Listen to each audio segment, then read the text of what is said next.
અત્યારે અમે જે ઘરમાં રહીએ છીએ એ ઘર 2 BHK હતું અને કેટલા સમયથી અમે વિચારતા હતા કે 3 BHKમાં જવું છે, કારણ કે વડીલ મમ્મી અમારી સાથે રહી નહોતા શકતા, એક રૂમ ઓછો હોય એના કારણે.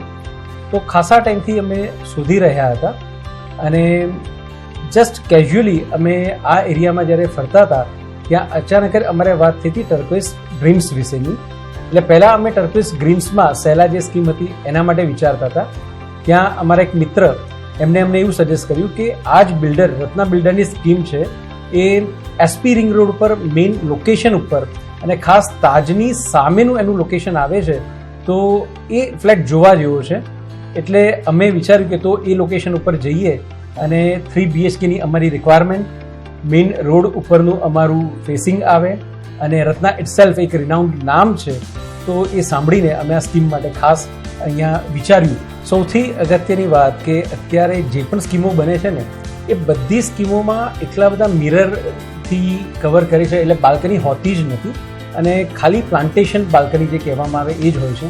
અમને આ સ્કીમમાં જે ગમ્યું ને એની બાલ્કની હતી, કારણ કે અમને બાલ્કનીનો થોડો મોહ હતો અને અમારા જે મમ્મી છે એમને પણ બાલ્કનીમાં બેસવું બહુ જ ગમે.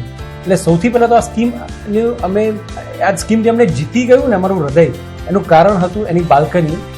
ત્યારબાદ જો વિચારવામાં આવે તો અમે ઘણી બધી સ્કીમોમાં ફર્યા અને એ સ્કીમોમાં ફર્યા પછી અમને જોવા મળ્યું કે આ એક સ્કીમ એવી હતી જે અમારા બજેટમાં અને સાથે રૂમોની સાઇઝ કમ્પેરેટિવલી ખાસી સારી હતી.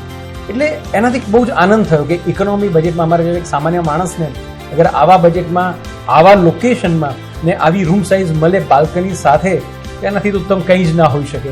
એટલે એ સપનું અમારું સાકાર થતું અમને જાણવા મળ્યું, એવું થયું. સૌથી વધારે મજાની વાત અમને એ આવી કે સ્કીમનું નામ છે ટર્કોઇઝ ડ્રીમ્સ.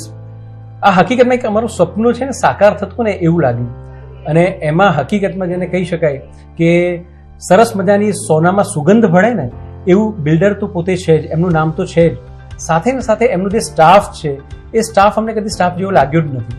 એ અમારા પોતાના એક આત્મીયજન હોય, અમારા સ્નેહીજન હોય એવા અમને લાગ્યા છે.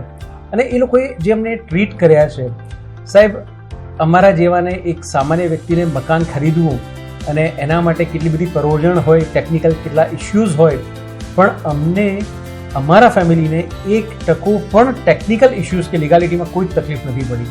એ લોકોએ એટલું સુંદરતાથી બધું મેનેજ કર્યું છે. બાનાખત કેવી રીતે થઈ ગયો મને પણ ખબર નથી, એટલું સુંદરતાથી એ લોકોએ કર્યું. અને જ્યારે પણ આવીએ ત્યારે વોર્મલી વેલકમ કરે તો બહુ જ આનંદ લાગે આપણને, એ આપણા પોતાના જ લાગે.